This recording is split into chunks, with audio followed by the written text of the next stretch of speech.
So Mary, what happened after you left Grassington? Well, I was at home and convalescing, of course, and told never to run if you were going to miss a bus or a train, you mustn't run. It was much safer if you walked. That was to save your lungs. So I was convalescing, and by this time 2 people had come to live in the black and white bungalow once again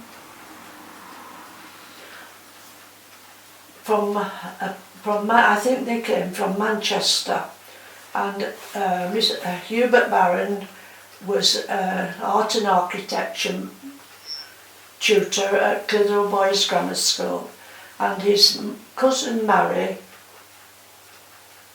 had taken the sampler specialist embroidery shop in Clitheroe, and they used to go during the school holidays.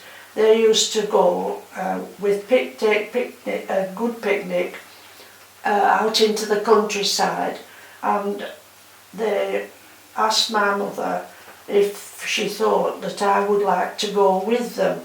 They thought the fresh air would be very good for me, and they used to love to go to Cockerham Sands or to Blackpool or somewhere right out into either the country or by the sea, and they took me on many occasions with them, and I developed quite a friendship with them for many years to come after that. But for a while I was at home and just having these trips out with them when it was possible. But Mrs. Mosley at the post office in Stopper Lane happened to say one day to my mother, "Do you think Mary would be willing to just come and help me a little bit, just to take the papers onto the village, to deliver the papers?" She thought that the exercise would be quite good for me, but it wouldn't be too much of a strain. So I started just every day taking the papers right up the village from Susie Corner right through to the other end of the village. And I did that for quite a while. And then Mrs. Mosley's husband had had a stroke, and when I was fully recovered from the tuberculosis, she asked me if I would go to help her in the shop, and that began a period when I think I spent 12.5 years working at the post office, and I was signed on for the post office counters and served in the shop as well. So for 12.5 years I worked there, and it was then that this couple who came to live at the bungalow from Manchester said to me, "It's time you did something with your life because you are wasting your education." Oh. You had all those school certificates and you've wasted them. We're going to do something about it. Really? Yes. And at the time... How old would you be when this all took?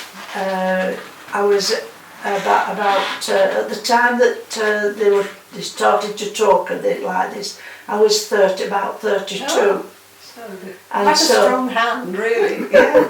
And the next thing I knew, these friends had moved to a house at Blackpool, but I was still very friendly with them, and they said,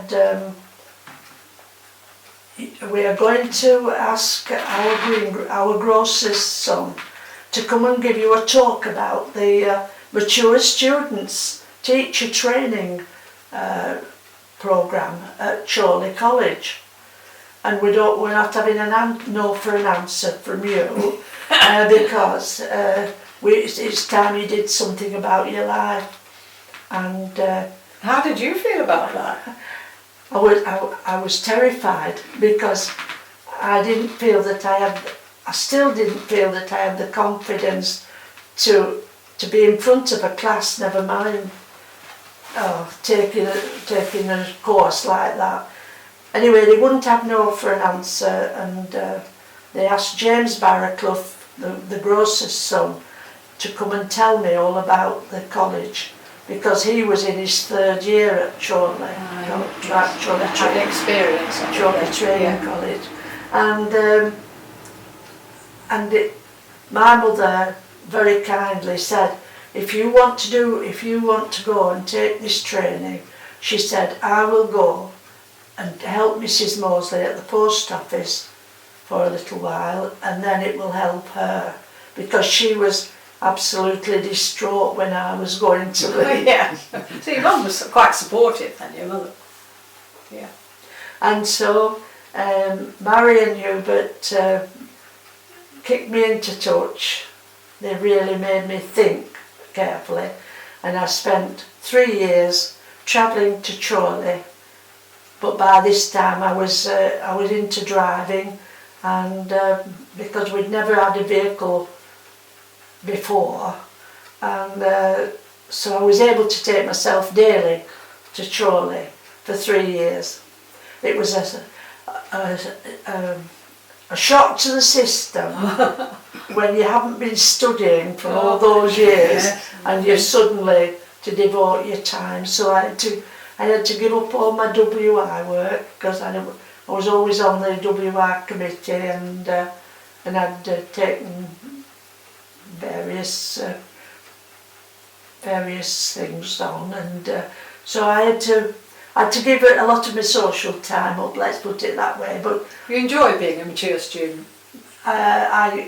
Yes, I got used to it. And I thought I was rather old at 33 to 36 to be training, but quite a few of the gentlemen who were on the course particularly, and 1 or 2 of my friends as well, were much older than me and taking the same course, so I didn't feel quite so bad about it. So the people who came into the black and white bungalow, as I say, they both lots had a big influence on my life. Very much so. Yeah.